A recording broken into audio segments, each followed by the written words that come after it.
दुनिया से दूर जंगल के किनारे एक पीली चिड़िया बैठी रो रही होती है, जो पहली बार माँ बनने वाली है। वो बस यही सोच रही थी, क्या इस दुनिया में मेरे बच्चे के लिए कोई जगह नहीं बची जहाँ उसे मैं जन्म दे सकूं? तभी एक खूंखार गिद्ध उसे अकेला देखकर उस पर हमला कर देता है। जैसे तैसे वो जान बचाकर वहाँ से भागी और एक गौरैया के अड्डे पर जा पहुँची और उससे मदद मांगते हुए बोली, बहन गौरैया, मेरी मदद कर दो। वैसे तो मैं इस जालिम दुनिया में जीना नहीं चाहती, मगर मुझे अपने बच्चे के लिए जीना है। इस बेचारे का क्या कसूर, इसने तो अभी दुनिया ही नहीं देखी। बहन, मुझे बस थोड़ी सी जगह दे दो जहाँ मैं अपने बच्चे को जन्म दे सकूं। ये सुनकर गौरैया की आंखें भर आईं और रोते हुए बोली, बहन, तू परेशान मत हो, तू माँ जरूर बनेगी और बच्चा इस दुनिया को जरूर देखेगा। शायद किस्मत को मंजूर नहीं था कि मैं एक माँ बन सकूं। मैंने 2 बार बच्चों को जन्म दिया, मगर उस जालिम जगीरा की भूख ने मेरे बच्चों को छीन लिया। इतना कहते हुए गौरैया ने उस पीली माँ को अपने घर में जगह दे दी और खुद बाहर रखवाली करने लगी। और कुछ दिनों बाद पीली माँ ने एक नन्हे बच्चे को जन्म दिया। जब बच्चा थोड़ा बड़ा हुआ तो पीली चिड़िया गौरैया से विदा लेते हुए बोली, बहन, मैं तुम्हारा ये एहसान कभी नहीं भूलूंगी। आज तुम्हारी वजह से ही मैं माँ बन सकी। अब मेरा बच्चा अपनी आंखों से दुनिया को देख पा रहा है। और पीली चिड़िया अपने बच्चे के साथ वहाँ से चली गई। शायद गौरैया की इस नेकी से ऊपर वाला भी खुश हो गया था और गौरैया के वर्षों का सपना पूरा होने वाला था। कुछ दिनों बाद गौरैया माँ बनने वाली होती है। ये जानकर गौरैया बहुत खुश हुई। जगीरा, मैं तुझसे लड़ नहीं सकती, भाग भी नहीं सकती, पर तुझसे एक माँ बनकर भीख मांग सकती हूँ। मेरे बच्चों को छोड़ दे। बहुत बार तू मेरी गोद उजाड़ चुका है, इस बार तू मुझे माँ बनने दे। मैंने किसी का बुरा नहीं किया। क्या मेरी नेकी का यही इनाम है? नेकी, दया, ये सब कमजोरों की बातें हैं गौरैया। दुनिया ताकत से चलती है, आंसुओं से नहीं। तेरे अंडे मेरी भूख है और भूख किसी की कहानी नहीं सुनती। अगर तेरी भूख इतनी ही बड़ी है तो मुझे खा ले, मेरे बच्चों को छोड़ दे।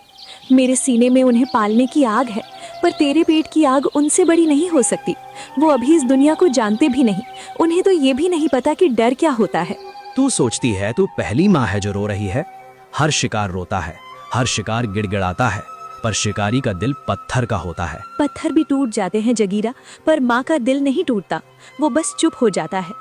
अगर तू आज मेरे बच्चों को खा गया तो याद रखना, तू सिर्फ अंडे नहीं खाएगा, तू एक माँ की आखिरी उम्मीद निगल जाएगा। अगर भगवान कहीं होता है ना जगीरा, तो वो आज तुझे देख रहा होगा। आज तू तय करेगा कि तू सिर्फ शिकारी है या किसी माँ के लिए भगवान।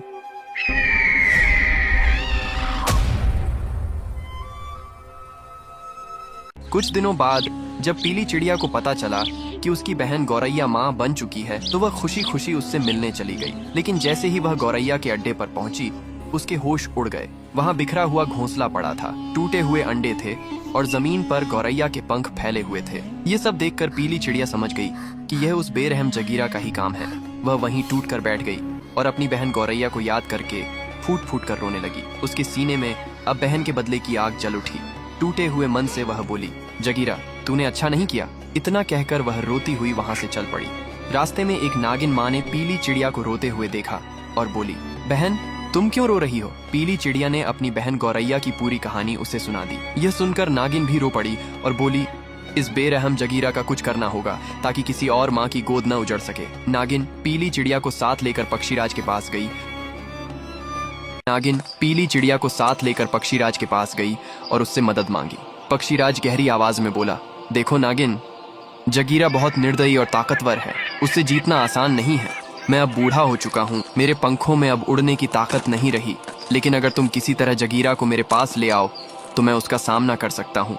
तभी पीली चिड़िया बोली, बहन नागिन, क्यों न तुम जगीरा के अड्डे पर जाकर मौका देखकर उसके अंडे चुरा लाओ। ऐसा करने पर जगीरा खुद चलकर यहाँ आ जाएगा।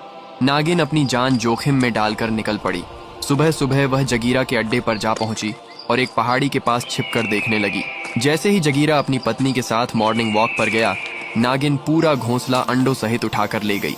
इधर जब जगीरा वापस आया और अपने अंडे नहीं देखे तो वह गुस्से से पागल हो गया। जगीरा गुस्से से आग बबूला था, आंखों में वही पुराना घमंड, वही भूख। पर इस बार भूख सिर्फ पेट की नहीं थी, इस बार भूख अपनों को बचाने की थी। वो दहाड़ता हुआ पक्षीराज के अड्डे पर पहुंचा।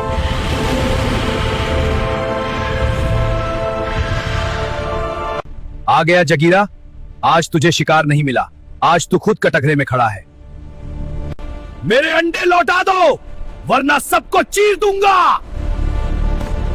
जगीरा, आज पहली बार तू समझ पा रहा है कि बच्चों के छिन जाने का दर्द क्या होता है। आज पहली बार तेरा दिल रो रहा है जो हर उस माँ का रोया था जिसकी गोद तूने उजाड़ी। जब तू दूसरों के अंडे निगलता था तब क्या किसी की चीख तुझे सुनाई दी थी? बस बहुत हुआ, मुझे उपदेश मत दो पक्षीराज। तू बूढ़ा हो चुका है, तेरे पंख थक चुके हैं और मैं आज भी जंगल का राजा हूँ। जगीरा, राजा वो नहीं होता जो डर से राज करे, राजा वो होता है जिसके फैसले से कमजोर भी सांस ले सके। आज तू ताकत दिखाने आया है, पर याद रख, ताकत सिर्फ पंजों में नहीं होती, ताकत सच्चाई में भी होती है। सच्चाई, जंगल में सिर्फ एक सच्चाई है, या तो शिकारी या शिकार।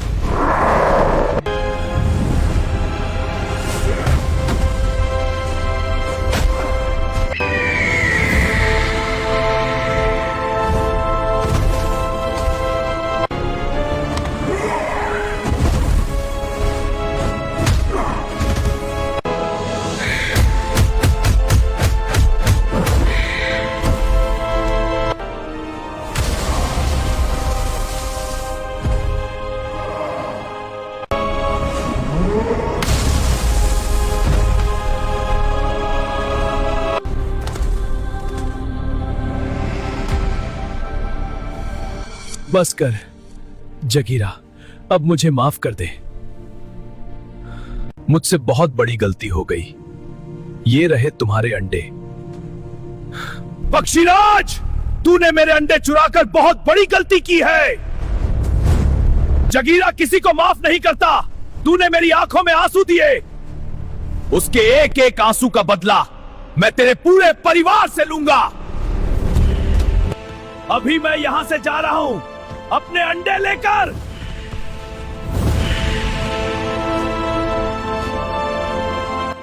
अबे जगीरा ने तो पक्षीराज का बैंड बजा दिया रे, बिना बारात के ही। चुप कर बे, जरूर पक्षीराज की कुछ मजबूरी होगी। साला जगीरा खाता क्या है बे, सरदार भी उसके आगे टिक न सके। जगीरा जैसे लोग बाहुबल से नहीं, बुद्धिबल से हराए जा सकते हैं।